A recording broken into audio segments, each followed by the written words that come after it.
भगत धन्ना जाट से धन्ना सेठ बनने की कहानी। नमस्कार दोस्तों, मेरे YouTube चैनल में आप सबका स्वागत है। आज मैं जो कहानी सुनाने जा रही हूँ वह बहुत ही रोचक और सच्ची घटना है।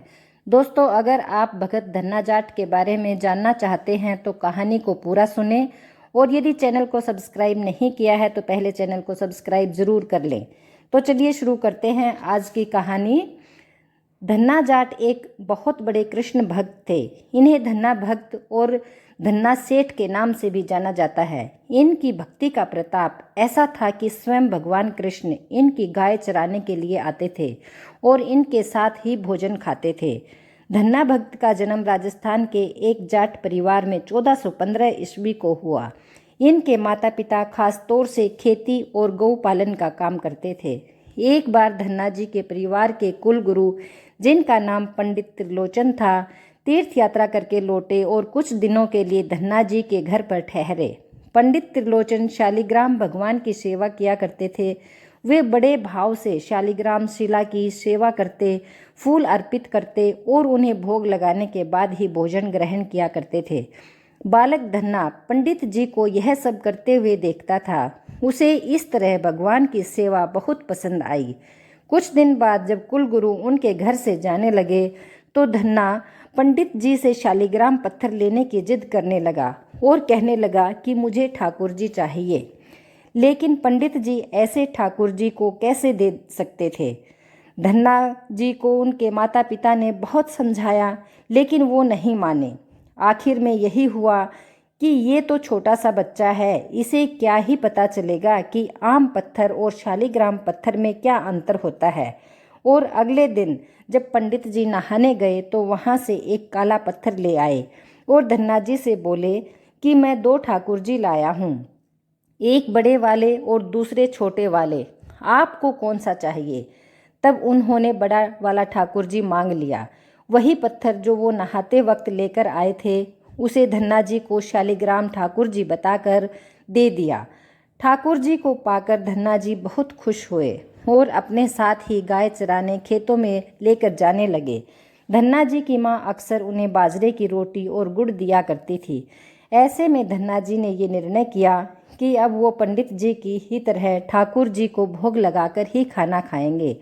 उन्होंने जोर से आवाज़ लगाकर ठाकुर जी को भोग लगाया, लेकिन ठाकुर जी ने उनका भोग नहीं लिया। तभी धन्ना जी ने ये फैसला लिया कि जब तक ठाकुर जी प्रकट होकर उनका भोग नहीं लेते वो भी खाना नहीं खाएंगे। जब ठाकुर जी ने भोग नहीं लगाया तो धन्ना जी ने शाम को वह रोटी गाय को खिला दी। 3 दिनों तक ऐसा ही चलता रहा। न ठाकुर जी भोग लगाते और न ही धन्ना जी भोजन ग्रहण करते। चौथे दिन धन्ना जी की माता फिर से रोटी लेकर आई तो धन्ना जी खेतों में जोर जोर से रोने लगे और ठाकुर जी से गुहार करने लगे। वे बोले, आप तो बड़े ठाकुर जी हैं, आपको तो लोग रोज ही 56 भोग चढ़ाते होंगे, लेकिन मैं बालक 3 दिन से भूखा और परेशान हूँ। आपको मुझ पर दया नहीं आती है क्या? मुझ पर दया करके ही थोड़ा सा भोग लगा लो, जिससे मैं भी कुछ खा सकूं। क्योंकि पंडित जी ने कहा है कि आपको खिलाए बिना कुछ नहीं खाना, इसलिए पहले आप खा लो, उसके बाद ही मैं खा सकूंगा। धन्ना जी के भोलेपन से की गई प्रार्थना को सुनकर भगवान श्री कृष्ण साक्षात प्रकट हो गए। अपने ठाकुर जी को देखकर धन्ना जी बहुत प्रसन्न हो गए। उन्होंने ठाकुर जी को माँ की दी हुई बाजरे की रोटी, साग, गुड़ खाने को दिया। ठाकुर जी बड़े चाव से रोटी खाने लगे। 4 रोटियों में से 2 रोटी ठाकुर जी ने खा ली। जब ठाकुर जी तीसरी रोटी को खाने लगे तब धन्ना जी ने उनका हाथ पकड़ लिया और कहा, सारी रोटियां आप ही खा जाएंगे क्या? मुझे भी तो भूख लगी है। मैंने तो 4 दिनों से कुछ भी नहीं खाया। 2 रोटी आपने खा ली, अब 2 रोटी मेरे लिए छोड़ दो। इसके बाद ठाकुर जी मुस्कुराने लगे और बची हुई 2 रोटियां धन्ना जी ने खाई।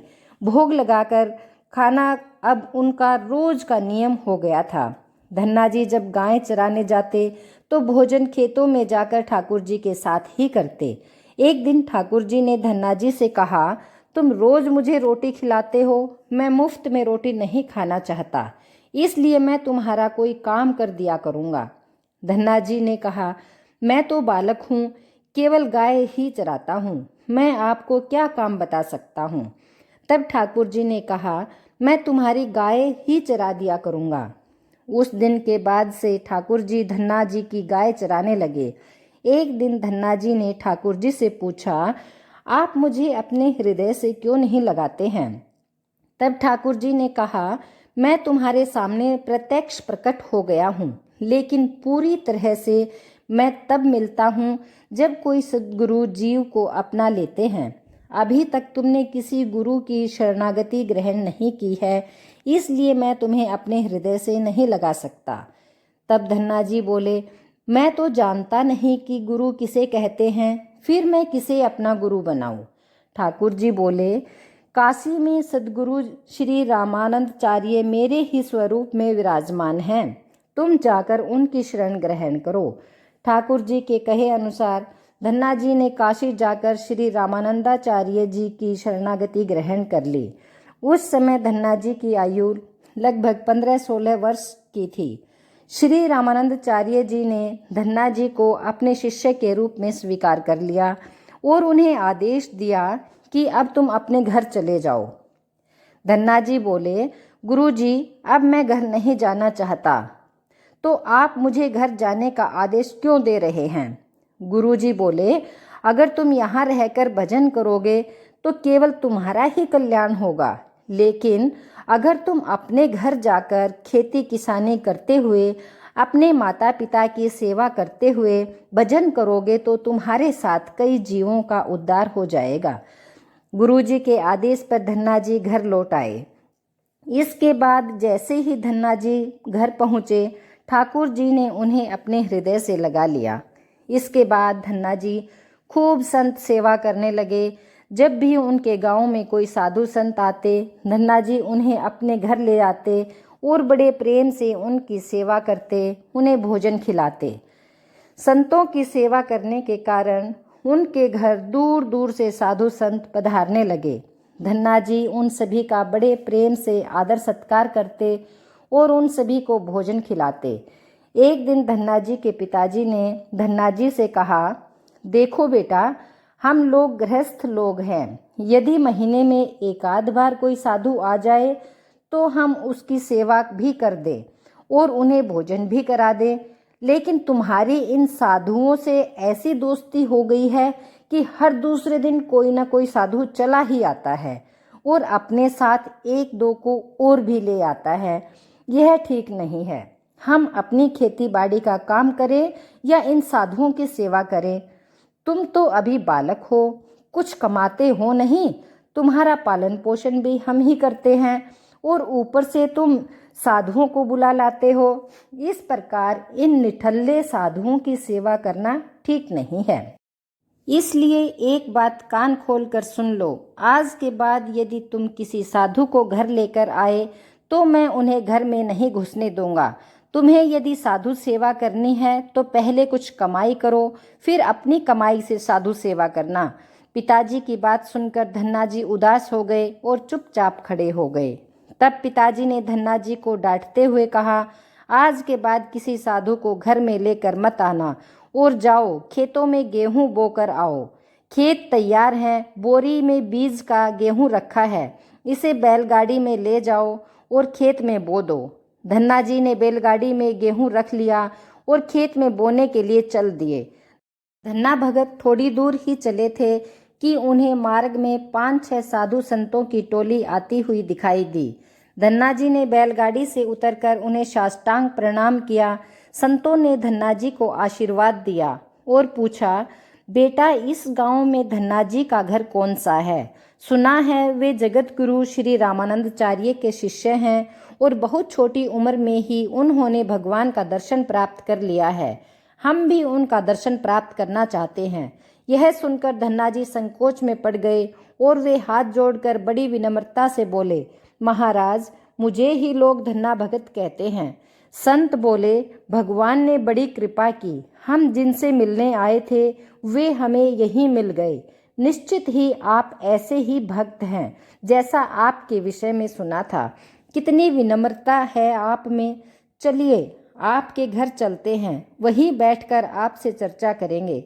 धन्ना जी ने सोचा, अभी पिताजी ने साधुओं को घर लाने से मना किया है।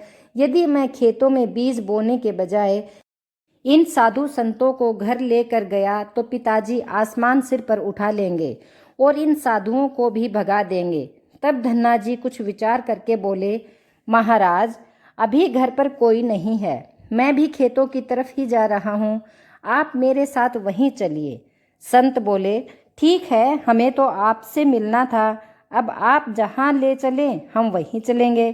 फिर धन्ना जी उन सभी को अपने खेत ले गए।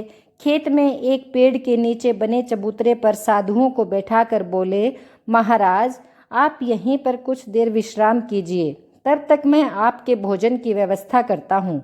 यह कहकर धन्ना जी वहाँ से बैलगाड़ी लेकर चले गए।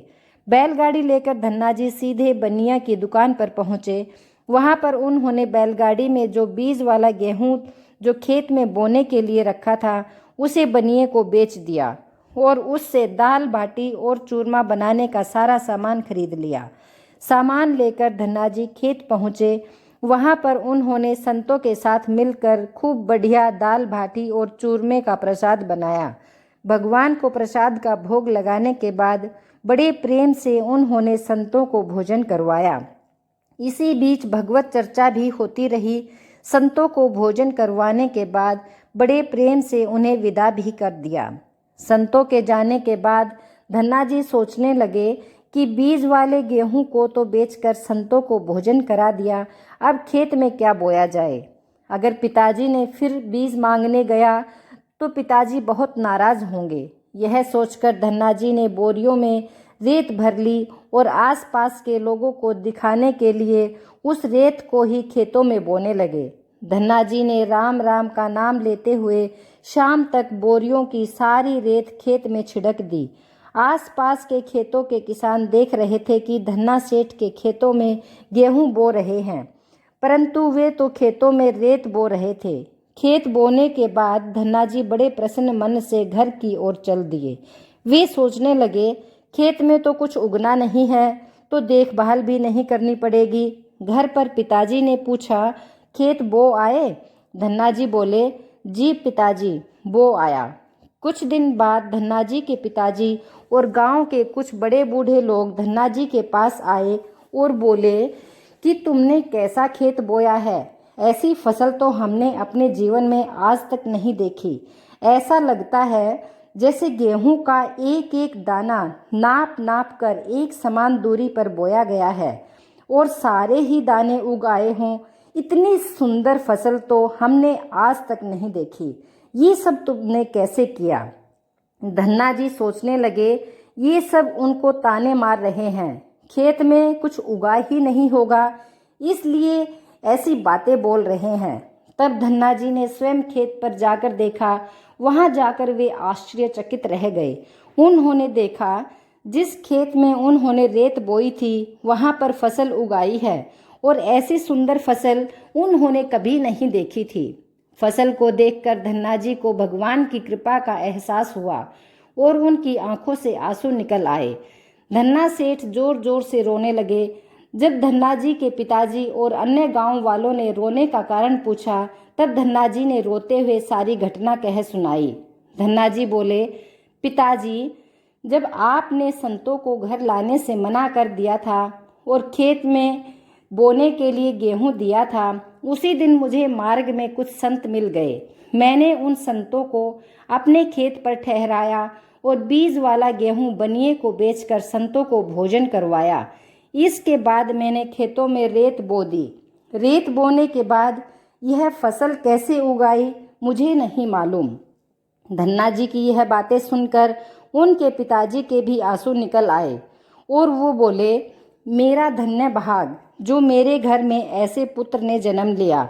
आज के बाद हम तुम्हें नहीं रोकेंगे, नहीं, बिल्कुल नहीं रोकेंगे। खूब साधु बुलाओ, खूब संत सेवा करो, हम तुम्हें अब कभी मना नहीं करेंगे। आज से मैं भी भगवान की भक्ति किया करूँगा और तुम्हारे साथ संतों की सेवा किया करूँगा। इसके बाद धन्ना जी और उनके परिवार वाले खूब संत सेवा करने लगे। कुछ समय बाद धन्ना जी की उगाई हुई फसल को काटने का समय आ गया। फसल से उतने ही आकार की खेती से 50 गुना ज़्यादा गेहूं निकला। यह गेहूं इतना ज़्यादा था कि उसे रखने की जगह तक नहीं बची थी। गांव से सभी लोग धन्ना जी की फसल देखकर आश्चर्य करने लगे। एक बार ठाकुर जी ने खुद धन्ना जी की परीक्षा लेनी चाही। धन्ना जी के गांव में अकाल पड़ गया और फिर भी धन्ना जी पूरे गांव को, साधु संतों को खाना खिला रहे थे और गरीबों में अनाज बांट रहे थे। लेकिन धीरे धीरे उनका भी भंडार समाप्त होने लगा। उस वक्त भी धन्ना जी ने इस बात का निर्णय लिया कि जब तक वो सक्षम है तब तक उनसे जो हो सकेगा वो करेंगे। उनकी सेवा से प्रसन्न होकर ठाकुर जी खुद एक संत के रूप में उनके यहाँ आए और एक बीज दिया और उनसे बोले कि इस बीज को जाकर खेत में लगा आओ और उससे जो भी मिलेगा उसे गांव वालों में बांट देना। उन्होंने ऐसा ही किया, लेकिन गांव वाले उन्हें पागल कह रहे थे कि इस सूखे में आखिर कौन सी फसल होगी। मगर फसल जब हुई तो लोगों के आश्चर्य का ठिकाना न रहा। खेतों में फसल लहरा रही थी। एक दिन ऐसा आया जब धन्ना जी के खेतों में लगी फसल पक गई। धन्ना सेठ के खेत में बड़े बड़े तुम्बा के फल दिख रहे थे। धन्ना जी ने सोचा, अब दान करने को तो कुछ है नहीं, अब इन तुम्बा से कमंडल बनाकर संतों को दिया करेंगे। धन्ना जी खेतों में लगे सभी तुम्बा के फल तोड़कर घर ले आए।